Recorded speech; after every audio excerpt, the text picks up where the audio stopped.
Hello hi welcome back, this is Rajkamal. Hello guys, आज short series के अंदर question देख रहा हूं मैं इंडक्शन मशीन का। ओके, और इसमें एक क्वेश्चन से बहुत सारे कॉन्सेप्ट ढूंढने की कोशिश करेंगे। आइए सर, आइए यहाँ पे क्वेश्चन क्या कह रहा है। And in induction generator, okay, आपको बात की गई यहाँ पे इंडक्शन जनरेटर की। Induction generator operation the slip is always, induction generator के ऑपरेशन में स्लिप जो होता है वो क्या होता है ना।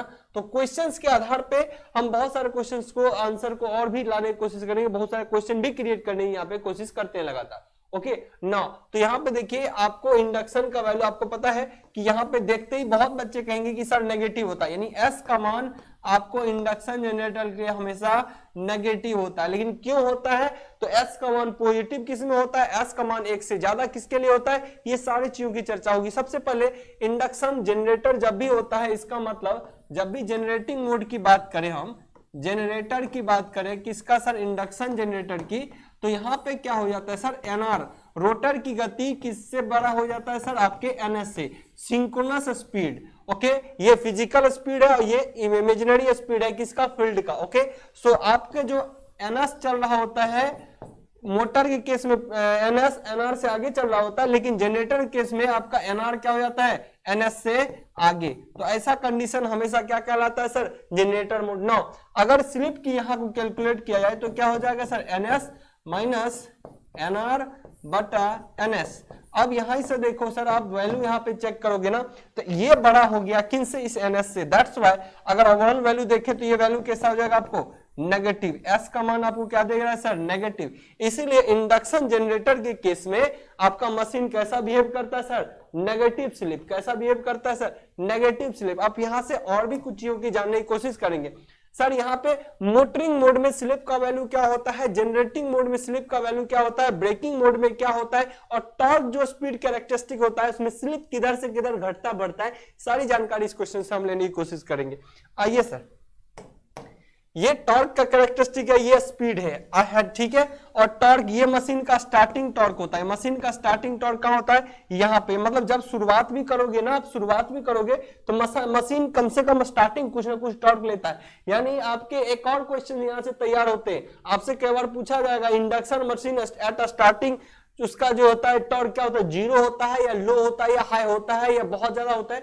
सो हमेशा लो होता है, स्टार्टिंग टॉर्क कुछ ना कुछ स्टार्ट करता है। ओके, एट स्टार्टिंग भी आपका क्या होता है, तो यहाँ पे मोटर की स्पीड अगर बोला जाए तो रोटर की स्पीड एनआर जीरो होगी। यहाँ पे रोटर की स्पीड क्या होगी सर, एनआर जीरो। लेकिन उस कंडीशन में भी आपका टॉर्क यानी जैसे स्टार्ट होगा मशीन में कुछ ना कुछ टॉर्क होगा। अगर टॉर्क जीरो हो जाए तो मशीन रोटेशन ही नहीं करेगा। क्लियर? सो आइए कई क्वेश्चन सर बनेंगे यहां से। तो जहां पे एनआर जीरो होगा वहां पे स्लिप का मान क्या हो जाएगा, 1। सर जहां पे एनआर जीरो होगा वहां पे स्लिप का मान कितना हो जाएगा सर, यहां फॉर्मूला से जाइए, एनआर जीरो कर दूं तो वैल्यू क्या हो जाएगा, एस का मान 1।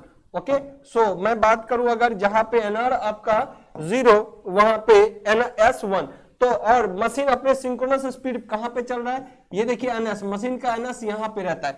तो अगर कोई मोटर का केस है सर, कोई अगर मोटर का केस है तो एनआर बढ़ते बढ़ेगा, एनआर इधर से इधर की ओर क्या करेगा सर, बढ़ेगा। एनआर क्या करेगा सर, इधर से इधर की ओर बढ़ेगा। इसका मतलब एनआर बढ़ के मोटरिंग मोड में हमेशा इस कंडीशन पे एनआर पीछे रहेगा।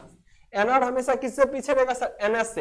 अब हम जनरेटिंग मोड भी यहां पे देखेंगे, अगर ये इसके बराबर हो गया तो इंडक्शन मोटर को फेल कर देगा, इंडक्शन मोटर को फेल करेगा। मतलब फुल लोड कंडीशन में एक चीज और तय करना है सर, फुल लोड कंडीशन में आपका टॉर्क मशीन का देखो मैक्सिमम टॉर्क से हमेशा कम पे ही रन करता है।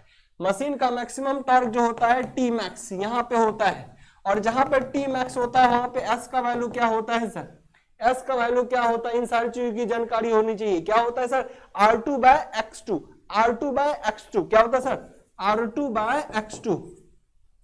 आइए सर, तो स्पीड इधर से इधर क्या कर रहा है, बढ़ रहा है। लेकिन यही स्लिप की वैल्यू करे तो स्लिप जब एनएस एनआर को लॉक कर देगा जिस कंडीशन में, तो स्लिप हो जाएगा जीरो, क्योंकि फिसलन तो होगा नहीं। एनआर आगे आगे बढ़ रहा है और एनएस आगे आगे बढ़ रहा है, एनआर पीछे पीछे जा रहा है, तो स्लिप है। अगर ये दोनों मैच कर जाए, मतलब जो सिंक्रोनस में होता है, तो वहां तो स्लिप होगा ही नहीं। सो अगर स्लिप की बात करें तो स्लिप स्टार्टिंग में सबसे ज्यादा, और धीरे धीरे धीरे धीरे स्लिप की बात करें, धीरे धीरे स्लिप क्या करता है, घटते जाता है। इधर की ओर स्लिप जो है इधर की ओर क्या करेगा, घटेगा। तो अगर मैं स्लिप की बात करूं तो स्लिप सर इधर से इधर बढ़ता है, और स्पीड इधर से इधर घटता है, बढ़ता है, स्पीड इधर से इधर बढ़ता है और स्लिप इधर से इधर बढ़ता है। क्लियर है? एक बार इसको रफ कर दूं, थोड़ा स्लिप के बारे में जानकारी दिया तो ना सर। तो ये मोड जो है जनरेटिंग मोड का, अगर एनआर आपका मान लो, यहां से मैं दूसरा कलर लेके दिखाता हूं आपको सर, अगर एनआर एनएस से भी आगे की ओर चला जाए, अगर एनआर एनएस से भी आगे चला जाए तो यही मोड कहलाता है generating mode, induction generating mode, induction generating mode, जहां पे एस का मान जो होता है लेस देन 0 हो जाएगा। एस कहां पे 0 हो जाएगा? एस यहां पर 0 होगा। जब एनआर एनएस के बराबर होगा तो एस वहां पे क्या हो जाएगा? 0। और इससे अगर जाएगा आगे तो एस क्या होगा? लेस देन 0, या इसी को कहते हैं नेगेटिव। इसी को क्या बोलते हैं सर? स्लिप क्या हो जाएगा? नेगेटिव। नॉट वो तो मोड कौन सा हो गया? Generating mode. नो, यहाँ पे ये जो मोड है सर, मशीन का ये से लेके यहां तक का कौन सा मोड कहलाता है सर? Motoring mode. क्या कौन सा मोड कहलाता है सर? Motoring mode. तो आपको ये भी पूछेगा कि स्लिप का किस वैल्यू के लिए मोटरिंग मोड होता है, तो सर 0 से ज्यादा और 1 से छोटा कंडीशन क्या कहलाता है? स्लिप आपका मोटरिंग मोड। क्या कहलाएगा sir? Motoring mode. Okay now अब देखिए सर, इधर वाला कंडीशन को भी देखते हैं। जब एस का मान आपका 1 से बड़ा, इधर जाऊंगा तो एस का मान क्या हो जाएगा सर? 1 से बड़ा। तो ऐसे मोड में कौन सा एस अगर 1 से बड़ा हो जाए ये कंडीशन में, तो ये क्या होता है? जब एस, सामने आपको हर एक चीज थ्योरी में एक एक चीज को डिटेल में बताया है कि एस अगर आपका 1 से ज्यादा हो जाए, मतलब आपको मशीन तो डायरेक्शन कुछ और ले रखा है और आपका स्लिप जो है, वैल्यू जो है आपका वो अपोजिट डायरेक्शन पकड़ लिया, तो ये कैसा मोड हो जाएगा सर? Breaking mode. ये कैसा मोड हो जाएगा सर? Breaking mode.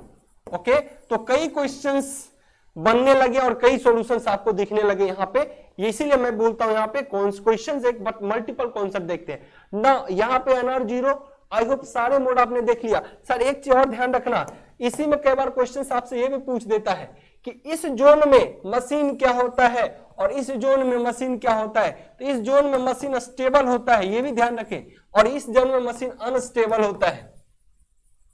क्यों ऐसा होता है? जब आप स्पीड को आगे बढ़ाते हो, जब कोई लोड दोगे, देखिए एक्चुअली होता क्या है, इस जोन में क्यों मशीन स्टेबल होता है, इस जोन में अनस्टेबल, जब कोई लोड आप रनिंग कंडीशन में आप कोई लोड दोगे तो उसकी स्पीड थोड़ी गिरेगी। स्पीड जब गिरेगा तो टॉर्क देखिए बढ़ रहा है। टॉर्क क्या कर रहा है इस रीजन में? स्पीड अगर थोड़ा घटेगा तो टॉर्क क्या करेगा इस रीजन में? बढ़ता है। टॉर्क बढ़ता है तो मशीन फिर क्या करता है? उसको खींच के आगे की ओर बढ़ाता है।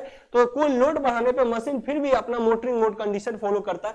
दैट्स व्हाई ये रीजन स्टेबल रीजन कहलाता है। अगर कोई मोटर कभी भी अपने स्पीड से काफी कम स्पीड पे रन करने लगे तो तब यहां भी वो रन करेगा, लेकिन जैसे लोड आप दोगे तो लोड देने से उसकी स्पीड थोड़ी घटेगी। स्पीड घटेगी तो उसका टॉर्क भी घटने लगेगा।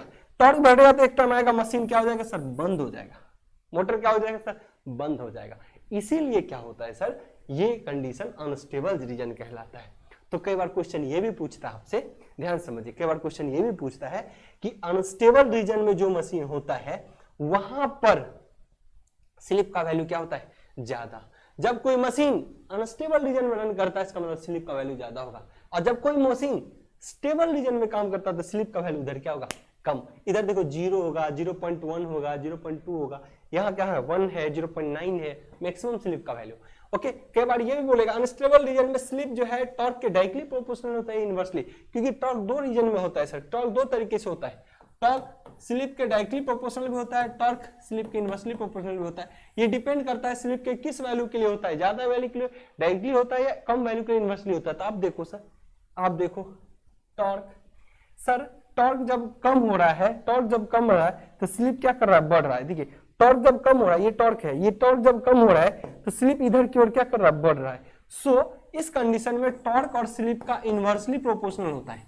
इस कंडीशन में स्लिप जो होता है टॉर्क के इनवर्सली, मतलब अगर स्लिप बढ़ेगा तो टॉर्क घटेगा। ओके, अनदर चीज है इस रीजन में अगर स्लिप आपका बढ़ रहा है, ये देखिए स्लिप इधर की ओर बढ़ता है तो टॉर्क भी क्या कर रहा है? बढ़ रहा है। यहाँ टॉर्क डायरेक्टली प्रोपोर्शनल किसके हो गया सर?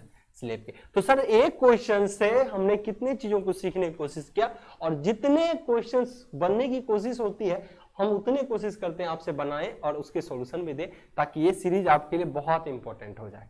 ओके, तो उम्मीद करते हैं कि ये क्वेश्चन सर नेगेटिव स्लिप को समझ रखे होंगे और इस तरीके से शॉर्ट सीरीज हमारे 11 है। 12वां सीरीज भी कुछ और इंपॉर्टेंट क्वेश्चंस और बेहतरीन कॉन्सेप्ट के साथ हम 12वां सीरीज भी आपके सामने लाने वाले हैं। Okay, bye bye, take care.